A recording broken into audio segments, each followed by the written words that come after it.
If you're planning to drive a rental car in the US this year, pay close attention, because what I'm about to share could be the difference between a smooth trip and a nightmare that ends up costing you hundreds or even thousands of dollars out of pocket. I've seen people come back from vacation with horror stories, like the driver who rented a car in Miami, returned it spotless with a full tank, and still had the rental company try to charge him $80 for a scratch that was already there.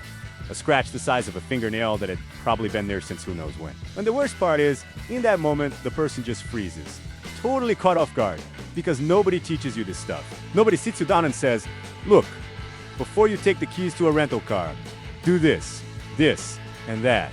Well, that's exactly what I'm going to do with you right now, and it's completely free. Subscribe to the channel right now, leave a like, and hit the notification bell, because today I'm going to walk you through 6 of the most common rental car scams in the US. How each one works from the inside, like someone pulling apart an engine to show you the broken part and the exact step-by-step to make sure you don't fall for any of them. And right now, drop a comment telling me where you're watching from, because I want to know if any of these scams have already happened to you or someone you know. Your comment might help someone else who's going through the same thing right now.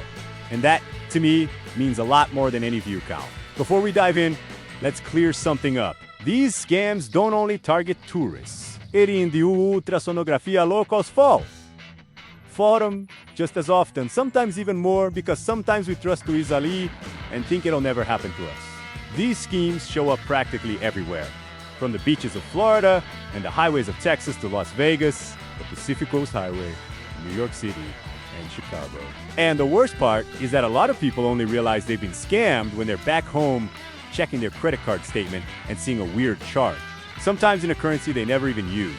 Let's start with the first scam, the classic, the grandfather of all rental car scams, the surprise mandatory insurance aid. Here's how it works. You go to the rental company's website. You see a really attractive rate, something like $25 a day, which sounds like a solid deal. You book it happily, print your voucher, and show up at the airport counter, whether that's LAX, Orlando, International, O'Hare. Doesn't matter. And the agent, with that smile of someone who already knows what's coming, explains that the price is just the base rate, with zero protection included, and that if you don't add the extra coverage, any scratch, any flat tire, any little issue will come out of your own pocket, and it can get really expensive. Result: what was $25 a day suddenly becomes $55 or $65 a day, and you sign because you're scared and you're already in a hurry to hit the road. How to avoid it? First, understand something most people don't know. In the US, the basic liability coverage, which protects against damage to other people's cars or property, is usually already included in most major rental companies. But collision damage protection, known as a CDW or LDW, is typically optional and expensive. Before you finalize your reservation, read the coverage policy carefully, ideally from home, over a cup of coffee, not rushing at the counter. If the price seems too good to be true, it probably is because the real margin is hidden in the insurance. And here's a golden tip. Many US credit cards like Chase Sapphire, Visa Signature, or American Express offer rental car coverage as a built-in card benefit. So before you pay for any add-on, call the number on the back of your card and ask if you're already covered. That 5-minute call could save you a serious chunk of money. And here's our first reminder. If this content is helping you, leave a like, because it really helps the channel grow and lets me keep bringing you more videos like this. And follow along, because the next scam is a classic that happens way closer to home than you'd think. Second scam, the fake traffic stop or the not-so-legit cop pullover. Here's how it works. You're driving on a road, usually near a tourist spot or just outside a small town, and a car with flashing lights signals you to pull over. In some cases, it's a real officer. In others, it's people pretending to be law enforcement with vests and badges that look official. They tell you that you committed some violation, speeding, running, a stop sign, whatever, and suggest that to settle it right there without the hassle of going downtown. All you need is some cash, and you can be on your way. How to avoid it? Stay calm, and never, under any circumstances, be the one to offer money. In the US, bribing a law enforcement officer is a federal and state crime, and that can get you into far more trouble than any ticket. If you genuinely committed a violation, politely ask for a proper citation to be issued through official channels, which you can pay online through your state's DMV or Department of Motor Vehicles. Write down the officer's name, badge number, and patrol car number. If the stop feels off, no marked vehicle, no clear ID, you can calmly say you'd like to continue to a more populated area or the nearest police station to handle it there. Usually, once they realize you know your rights and aren't going to play along, they back off fast because this scam only works on people who are scared and don't know the law. And hey, if you're enjoying this content and want to see more like it, it's key that you subscribe to the channel because we're only halfway through and the next scams involve gas stations, toll roads, and even text messages. Things practically every American driver has already run into, maybe without even realizing it.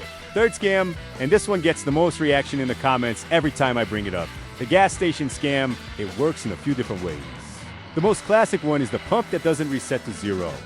The attendant starts filling your car without clearing the meter, so the total you see at the end already includes the previous customer's gas, and you end up paying 4 gallons that never went into your tank. Another version is the bill switcheroo. You hand over a $50 bill, and the attendant, with impressive sleight of hand, swaps it for a $5 and claims you gave them the wrong bill, creating confusion, so you pay again. And there's also the watered down or adulterated gas, where the fuel is mixed with other substances, gradually damaging your engine, especially at isolated roadside stations, off-brand and suspiciously cheap. How to avoid it? First, whenever you can, get out of your car and watch the fueling up close. Before the pump starts, look at the display and confirm out loud that it's at zero. You can say something simple like, please reset the pump before you start. If you're paying cash, say the bill's value out loud as you hand it over. For example, here's a $50 bill and wait for your change without walking away, counting it right in front of you. Whenever possible, pay by card or tap to pay because that eliminates virtually all of the bill swap scam. And to avoid bad fuel, stick to major branded stations like Shell, Exxon, BP, Chevron, or Mobil. And be cautious if the price is well below the area average, because that's a red flag. Fourth scam, and this one catches a lot of people off guard, fake damage charges when returning a rental. You bring the vehicle back clean, with a full tank, everything in order. And the rental employee, during that super thorough inspection, finds a tiny scratch on the bumper, a little dent on the hood, or even tread wear on a tire, and says that wasn't there when you picked it up. So they're going to deduct it from your deposit or charge your card directly. A lot of the time that damage was already there. Nobody just told you about it at pickup. How to avoid it, and this is probably the most important tip in the whole video. The moment you pick up the car, before you leave the rental lot, record a complete walkthrough video going all the way around the vehicle, covering every angle, the tires, the roof, the hood, the front and rear bumpers, and the dashboard from inside, including the gas level and the odometer reading. Say the date and time out loud during the recording. This video is your proof, and if any unjustified charge shows up, it basically resolves the issue on the spot. Also, always check if any existing damage is already noted on the contract, and if it isn't, ask the agent to document it before you sign. That 5 minutes of care can save you a major headache worth several $100s. And this is the moment where I need to make an important request. Comment down below whether you've ever recorded a video like that when picking up a rental car, because I bet most people watching this have never done it, and starting today, they will. Fifth scam on today's list, the fake guides and parking scam near tourist attractions. This one is very common at destinations like the Grand Canyon, national parks in Utah, Niagara Falls, Yellowstone, the Florida Keys, and even along famous coastal drives. Here's how it works. You're driving toward a tourist attraction, and before you get there, palpably show up, sometimes wearing vests that look official, waving you down to pull over. They tell you the road is closed, the official parking lot is full, or that you're required to park in a specific private lot at a price they name on the spot, almost always cash only. Sometimes they even offer tickets for the attraction that turn out to be fake or simply don't exist. How to avoid it? The golden rule is don't pull over for informal hand signals from people with no clear identification and no visible connection to the official site management. Keep driving to the official entrances and parking areas, which are typically managed by the National Park Service, the state, or other recognized organizations. Before your trip, do a quick search on how access and parking work for that specific attraction. That way you know what to expect and won't be caught off guard by a pressure in the moment. And never, ever buy a ticket to a tourist attraction from someone flagging you down on the side of the road. Sixth scam, and this one's more modern, the fake ticket or toll violation text scam. Here's how it works after your trip, or even during it. You get a text or email saying you have an unpaid toll or a pending traffic fine, with a handy little link to click and resolve it quickly before the amount increases or your registration gets suspended. The message looks official, complete with a logo from a state DMV, the E-ZPass system, or some transportation authority, professional font, everything polished, except when you click the link, it takes you to a fake website that asks for your credit card details. And just like that, your money is gone. Plus, your data might be used for more scams down the line. How to avoid it? Rule number 1. No legitimate state transportation agency sends fines or toll violations through a WhatsApp link or an email asking for direct payment via card details. If you get something like that, don't click anything. Instead, open the official app for your state's DMV or the official ISPA's or SunPass portal by typing the address yourself and check there to see if a violation actually exists under your name or the rental company's. In general, traffic violations tied to a rental car take some time to show up and are forwarded by the rental company through a formal notification. So anything that feels too urgent and arrives too fast is already a reason to be suspicious. Remember, urgency and pressure are a scammer's best tools.